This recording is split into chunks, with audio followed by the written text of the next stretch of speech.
Hola chicos, ¿cómo están? Buenos días.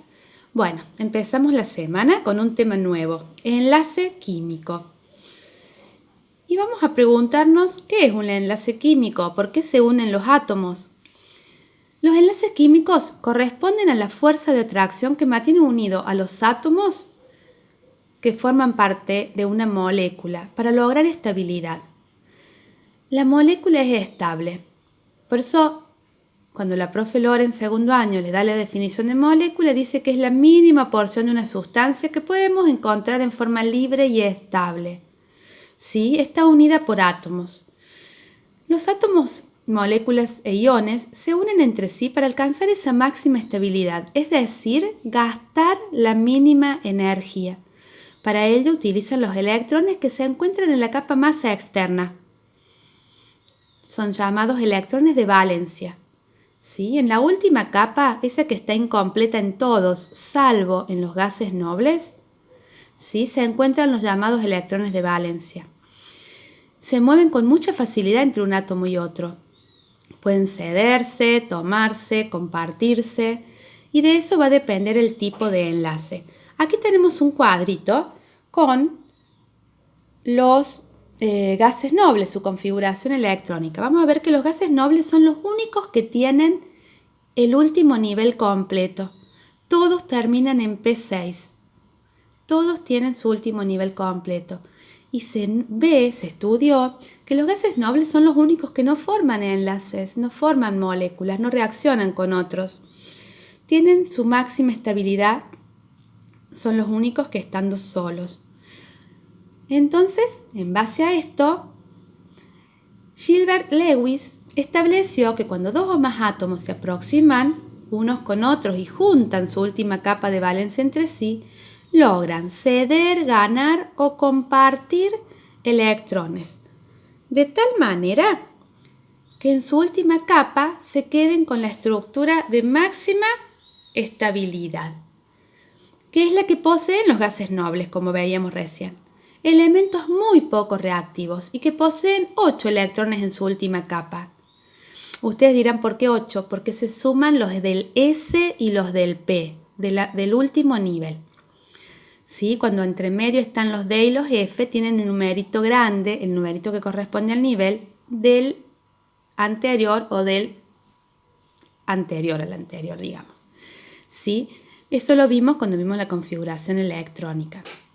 Entonces, el único que no completa con 8 electrones su nivel es el helio, que solo posee 2. En el nivel 1 solo hay subnivel S y entran 2 electrones de espino opuesto.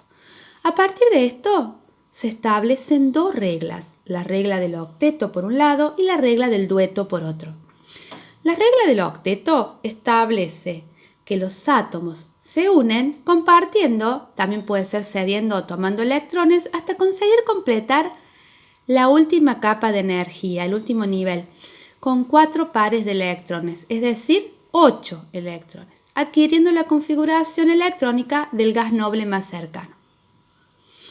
Por otro lado, la regla del dueto dice que los átomos se unen compartiendo electrones hasta conseguir en la última capa de valencia tener un par de electrones, o sea 2, para conseguir la configuración electrónica del gas noble más cercano, que en este caso es el helio.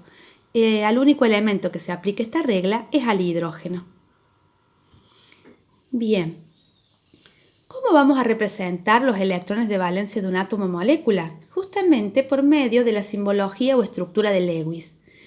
Este científico propuso una representación gráfica para poder establecer los electrones de valencia de un átomo, colocándolos como puntos alrededor del símbolo del elemento químico. ¿Sí?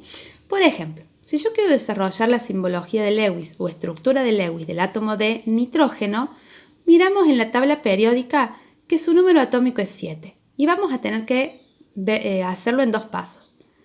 El primer paso, vamos a escribir la configuración electrónica del elemento. En este caso, como es 7 el número atómico, tiene 7 electrones. 1s2, 2s2, 2p3. El último nivel sería el 2. Ahí está con rojo. ¿Cuántos electrones hay en el nivel 2? 2 en el S y 3 en el P. 2 más 3, 5 electrones de valencia. Por lo tanto, vamos a dibujar el símbolo del nitrógeno y vamos a poner 1, 2, 3, 4 y 5. Primero los ponemos de a 1 y luego le ponemos el par. En este caso, 1, 2, 3, 4 y 5. ¿Sí? Si hubiera 8, nos quedarían 2 en cada cara, como una cara de un cuadrado imaginario. Bien, de esa manera entonces, cualquier elemento del que nos pidan la representación de la simbología de Lewis o estructura de Lewis, hacemos la configuración electrónica, sumamos los electrones en el último nivel y los dibujamos alrededor del símbolo, de esa manera. Bien, en base a esto, nosotros vamos a ver este año 3 tipos de enlace químico. ¿Sí? El enlace iónico, el covalente y el metálico. ¿Sí? Eso vamos a desarrollar en las clases que van a venir de las próximas semanas. Por ahora los vamos a presentar diciendo que en el enlace iónico se caracteriza por una transferencia de electrones. Alguien los toma, alguien los cede y alguien los toma. Y es una unión entre metales y no metales. Si yo veo la fórmula de una molécula y veo que hay unido metal con no metal, no importa las cantidades, pero metal con no metal, voy a estar frente a un enlace iónico, donde ha habido transferencias de electrones. De un átomo pasan al otro. También vamos a ver los enlaces covalentes, que se caracterizan por la compartición de electrones, o sea, se comparten electrones. Y esto se ve en las uniones entre no metales y no metales, ya sea consigo mismo, con átomos iguales, molécula simple, o con átomos diferentes, molécula compuesta. Pero si son no metales, estamos frente a enlace covalente, comparten electrones. Y luego el enlace metálico, donde hay una liberación de electrones, solamente se liberan electrones y se dan entre los átomos de un metal, solo metal. Los metales forman unas redes, así que no forman molécula. Por lo tanto, cuando los escribimos, vendría a ser cuando hablábamos de la molécula monoatómica. Escribimos solamente el símbolo de un átomo. Este cuadrito les va a servir para hacer una ejercitación que está publicada en el Classroom junto con este PowerPoint. Bien, entonces esos son los 3 tipos de enlace que nosotros vamos a desarrollar. Y lo que vamos a adelantar un poquito es que de acuerdo al tipo de enlace que tiene una molécula, van a ser las propiedades de esa sustancia. Las sustancias iónicas, como por ejemplo la sal de mesa, el cloruro de sodio, tienen las propiedades de estas sustancias por tener enlace iónico de ser sólidos cristalinos a temperatura ambiente, de tener un alto punto de fusión y ebullición, la temperatura a la que se funde y la temperatura a la que hierve. Van a ser sustancias que se disuelven en agua, solubles en agua, y que cuando están disueltos en agua conducen la electricidad.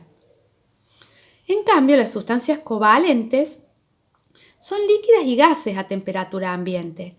Tienen un bajo punto de fusión y ebullición. Son insolubles en agua y no conducen ni el calor ni la electricidad. Nótese que iónicas con covalentes son opuestas. ¿Sí? Yo les he puesto acá como un cuadrito comparativo en el sentido de que se corresponden las mismas propiedades como son respecto a lo mismo. Y luego los metales, no puse sustancias metálicas porque nosotros en la vida le decimos metales directamente, son sólidas a temperatura ambiente excepto el mercurio, ese metal que viene dentro de los termómetros que ya se están dejando de elaborar porque son un poco peligrosos, ya que si se rompen, el mercurio es muy tóxico. Es el único que es líquido a temperatura ambiente, el único metal. Tienen bajos puntos de fusión y ebullición, son insolubles en todo solvente, salvo en una mezcla de ácidos especial. Son excelentes conductores del calor y de la electricidad. Son dúctiles y maleables, forman hilos y placas, por eso los alambres, las placas, y también tienen brillo metálico muy característico. Estas son las propiedades más relevantes de las sustancias que están determinadas por ese tipo de enlace que tienen sus moléculas, esa fuerza con la que los átomos se unen para formar esa molécula, que es la mínima porción de una sustancia. Bueno, chicos, esta es la introducción a lo que es enlaces químicos. En la próxima clase empezaremos a analizar y a ver cómo se forman cada uno de los enlaces. Que tengan hermosa semana.